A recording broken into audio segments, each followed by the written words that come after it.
I think money and fatherhood is intricately connected. We're wired as men to achieve. The size of my bank account determines, basically how my worth in terms of as an individual, as a man. Welcome to the Dad Central Show, the podcast that helps overwhelmed dads conquer stress, build confidence, and become the father their family brags about. Join Drew Solon, a leadership coach and father of five, and Ed Gow Jr., a fatherhood advocate and contributor to the Good Men Project, as we guide you through the journey of fatherhood.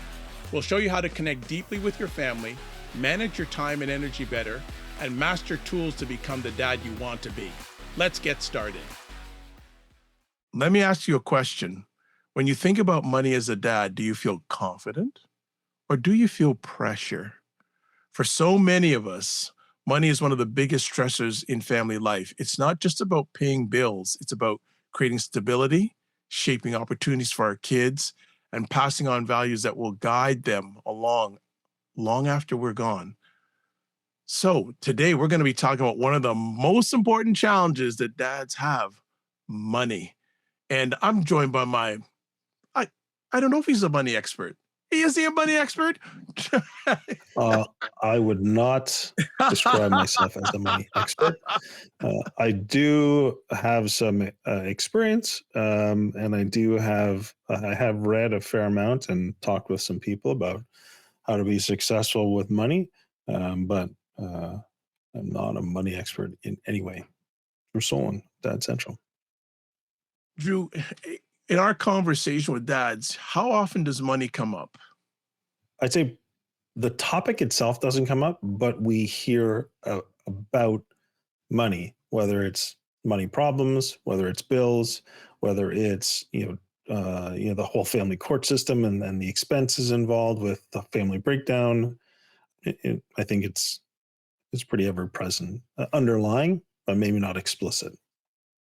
Yeah, I hear you. So we're going to cover three things today. We're going to talk about money and fatherhood. We're going to talk about practical strategies for dads, and then mindset and communication. So let's kick it off with money and fatherhood, the connection. Drew, what are your thoughts on this one? Well, the traditional, provider role, it has literally been the main thing. Like, you provide the resources, the money for the family to eat, to have a roof over their heads, to have clothes on their back, and to do anything else that would be part of it. So the connection, I think, it's kind of woven into the historical DNA, I say, of fatherhood, and it's woven into the cultural sort of societal fabric, I would say. So I think that you can't really separate the two. I think there's another element, though, like, this is maybe more from a men's perspective, or even just a philosophical. Like, I mean, I think we're wired as men to achieve, or to as you like to say, score goals and get wins. And so, an element of that is money. I think there's also elements of ego involved, where it's like, and I don't necessarily think this is the healthiest, and we're going to talk about mindset, is where it's like, well, the size of my bank account determines, basically how my worth in terms of as an individual, as a man, or I have to at least give the impression that I have money. Otherwise, people aren't going to respect me and they're not going to value me. And so I think that there's a whole lot involved in this. And obviously we're just going to be scratching the surface, but I think money and fatherhood is intricately connected. Maybe complicatedly connected as well. Yeah, to add on to that, we have to realize as dads, fathers, meal co-givers, that our financial habits are going to shape our children's attitudes about money. And when I Just was like being the raised financial by habits dad, of our fathers have probably shaped our yeah, thoughts oh or yeah, behaviors oh about money. yeah. I was just gonna go there. My dad was very much tight with money, to the point where it is a funny story. He would have in the rooms in the house, beside light switch, reminder, turn off the light switch before you leave the room. Down to that stuff. Mm-hmm. I don't know if you had that sort of experience, but it was just, I look back and I'm going, Wow. It just really interesting. So that was now the challenge was he never taught us about money, but he also so he was a saver, but he never taught us about it. Right. And I think it's funny you say that. Robert Kiyosaki's best-selling book, Rich Dad, Poor Dad, and the contrast there between his father, the professor, versus his friend's father, the business owner, and the interesting elements that were learned in that story. you know, I think that just reinforces the point about how financial habits shape our children's attitudes about money. I also think, and we're going to get into it, our mindset and how we talk about money, or not talk about money, really does have an effect on our children and what their thoughts and habits are about money. Because you hear a lot, and these are from some either financial experts or people who have, you know, experienced, some significant financial breakthroughs, in that they realize it was more about their relationship with money that made, and how they made some significant changes there that made a difference in terms of their ability to actually earn and achieve some financial levels that they previously never even considered or thought possible. But it all started, I think, with that mindset. But so common struggles that we may face as dads are things like our mindset, or the habits that we've picked up from our families. We could face actual things like, we've just made poor decisions. We have maybe taken some significant risks, and those risks have backfired. Which have resulted in some significant debts. Maybe we just haven't had the financial foundation to build a reasonable budget, which is you telling your money where to go instead of wondering where your money went, right? And of course, the aforementioned, this pressure: I've got to provide, I've got to be the person who earns the most and provides the basics for my family. Those are some, I think, real challenges we all face as dads. Yeah, you're really saying that huge, and it's not getting any cheaper to live these days. And it just yeah, it's yeah, say the obvious, Ed, but I have to put it out there, and it's just really challenging to really make every cent count. But I think from a positive perspective, it's very possible, very doable. And we see those who are successful when it comes to their financial game, or the money that they're able to earn and accumulate. So let's talk about some of those things. Let's talk about some practical strategies that dads can No apply problem. Let's go to for it. No create problem. hope and positivity, and the outcomes that hopefully they're looking for. Why don't you go ahead and get started? Well, one of the foundational and one of the easiest is having a budget. And you had mentioned a previous episode that you have a spreadsheet for your schedule. Making a spreadsheet for your expenses, or even if you want to go old school, have a book and write it down. But it's Well, all Ed, come on, man. We got to be honest with our this day and age. We know there's apps for everything, and there's yes, some but great you apps. gotta So accept a people lot where of they're at, people, man. the apps or the technology can be the great integrations and time savers, especially now with AI, some of the automation. Because the reality is it can be overwhelming. I mean, yes, old school with the book and whatever. Like I'm kind of all for that, but at the same time, where you can simplify, especially when you're a busy dad, and use the tools that are available to you, I think that's also important. So I'm just adding to what you're saying. Yeah. Oh, fully accept. I suggested that start where you're most comfortable, but just start, because there's a cathartic when you put down what you're spending everything on and you take a look and go, oh wow, it's not in your head anymore, it's staring at you, whether it's on a monitor, it's on one of these screens, or whatever, and you actually get to see, because the old axiom, it takes a long time to make it, it doesn't take a long time to spend it.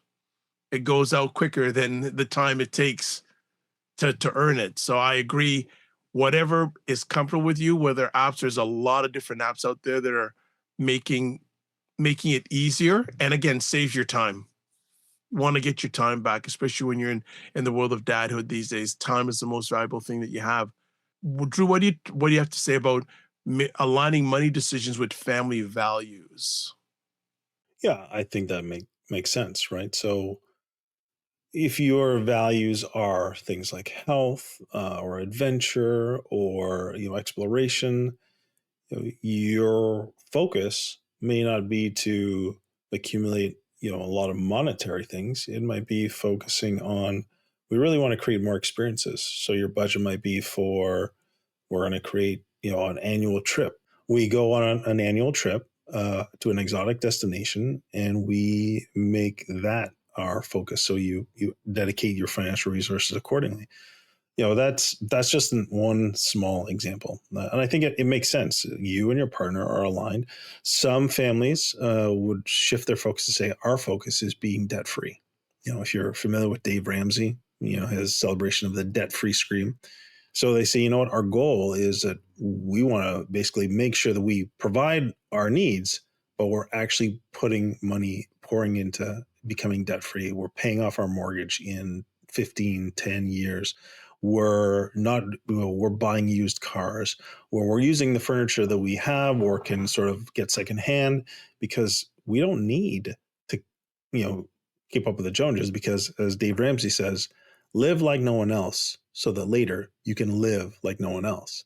And so, whatever your family values are, I think you should try and make sure that you are aligning your money decisions with those values to ensure that you are moving towards, again, intentionally, the goals and priorities that are in your family. Fully agree. Onto that, teach them about the value of money, you know, transparency. I know there's still parents that do the whole allowance bit for doing chores. Anytime you get a chance to teach about finances and monies from your own, especially if it's from your own perspective, from your own experience. And again, I'm sure there's many online resources out there that can help you with this in regards to financial education for our young kids. Can never go wrong with that. Really, really important. But also telling them things to avoid, or we've got to avoid as dads, parents, male caregivers: overspending, financial secrecy, long-term, ignoring long-term planning. I'm going to throw it out there. I always periodically will ask the dad, do you have life insurance? And that's a whole other conversation. I'm just going to leave that there. But that's one of the great wealth things that you can do, not only for yourself, but for your family. Anything else we want to add on to that, Drew, before we move on to our final section? Yeah, I think I want to remind us that, the idea of modeling behavior is really important, because the old adage, much more is caught than taught, I think really applies. And our kids see more than we realize. And, something that we may take for granted just in terms of, that we don't think anything of, may leave an indelible mark on them, as well as, back to this idea of mindset. Our mindset comes through in our words, in our attitudes, in obviously our behaviors. And so, you want to really be mindful of, what is your mindset? Are you coming from a place of scarcity? Oh, we can't afford this. It's always too tight. Like, that doesn't fit in our budget. You got to make sure you turn the light off. Like, I mean, not that those are bad things.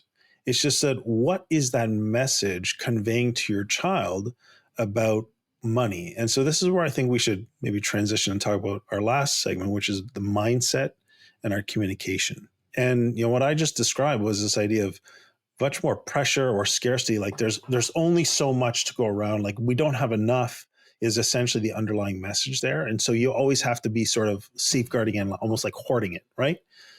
As opposed to a sense of, what we have this, and how do we steward this well, is one option. Like, we're stewards of this resource, and how do we steward it well? How do we make good decisions that provide or give us something that's very rewarding for us? And so, or you shift that, it's more of this abundance mindset. Hey, we've earned this, and we're going to earn more, and we've got opportunities. So let's focus on, how do we maximize the use of this effectively, while knowing that we can always earn or create more value.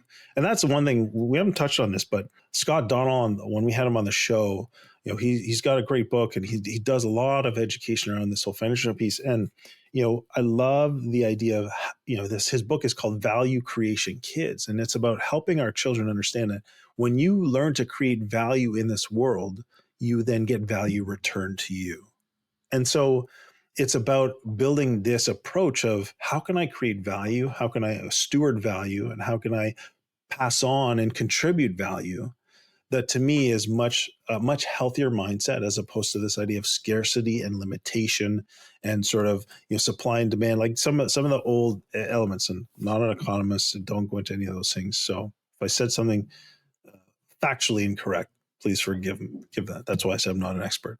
But I think the healthy mindset, I think, is really, really important. Ed. Good stuff. Yeah. I want to just also add to that, encouraging financial conversations, open financial conversations with partners, and age appropriate talks with your kids. And don't feel shame when you're talking about it. Again, there's a lot of things out there that can help you, from financial advisors, online tools, peer support. There's a lot of resources out there. So do not approach it with shame. There is a lot of help out there. So as we wind up today's conversation about fatherhood and money, we talked about money and fatherhood, the connection. We talked about practical strategies, and then we ended up with mindset and communication. Any final things you want to close up with, Drew? Yeah, I'll just share a short story, and hopefully I don't divulge too much sensitive information here. But after our twins are born, when I was my ex-wife, I felt like we weren't on the same page, and I felt like we weren't making sound financial decisions. And I accept full responsibility as the part of my role, but I also had a partner there, and as I said, she was trying to build a brand new business. I was trying to grow my career, and I found that money created conflict, conversations about how to manage money, what to do. And so I'm going to share this story that I found Dave Ramsey's book, The Total Money Makeover, and we began reading it together. And so it wasn't me saying we needed to do something. It was Dave Ramsey, this third-party expert who had great insight, great testimonials, and great foundational principles that we could both not argue our points, but we could say, hey, that makes sense to us, and we can see how it can help us be effective. And then I actually went about following the baby steps. Number one, you got to tell your money where to go, as opposed to wondering where it went, by having a budget. Okay, number two, then you got to get the debt snowball. All right. And that for me is where I sat down and I looked at where are the areas that we have debt, plotted it out on the spreadsheet. What was the amounts? What was the minimum payments? And then began. And quite frankly, it was not pretty when I looked at it, and I was like, whoa, we can't continue like this. And that also helped, right? You need to, as you said, put it down on paper. So I just want to share the story, because when you do this stuff and when you find help and get the experts, the people who know what to do, and you begin following what they do, it makes a difference. Less than 2 years later, 2.5 years later, all the debt was gone. And it was a significant amount of debt. But because we had a plan and we followed the plan and got on the same page to work together to execute the plan, that it made all the difference. And so I just want dads to know that no matter where you're at, you can make progress. You just need to start today and find the resources, find the help to be able to move in the right direction. Thanks for sharing that story, Drew. Appreciate it. And I have a feeling that it will stick with one person, and they will start to take that one small step. It all starts with one step. So before we close it out today, I want to encourage listeners or people watching us to take that one small action toward financial confidence. What's one small thing you can do? And I'll put it with this question: what one financial habit do you want to model for your children this year? What's one thing you want to model? So as we close up, as always, you are watching or listening to Dad Central, a parenting podcast to reduce stress and build confidence in fatherhood. And we are partnered with and proudly partner with Dove Men Plus Care, because Dove Men Plus Care believes that care is the best of a man. And because when men care for themselves and others, there is a positive impact. As always, I want to say thank you so much for taking the time to watch or listen to us. And as always, don't just manage your time, manage your energy, and remember to give yourself grace, and we'll see you soon.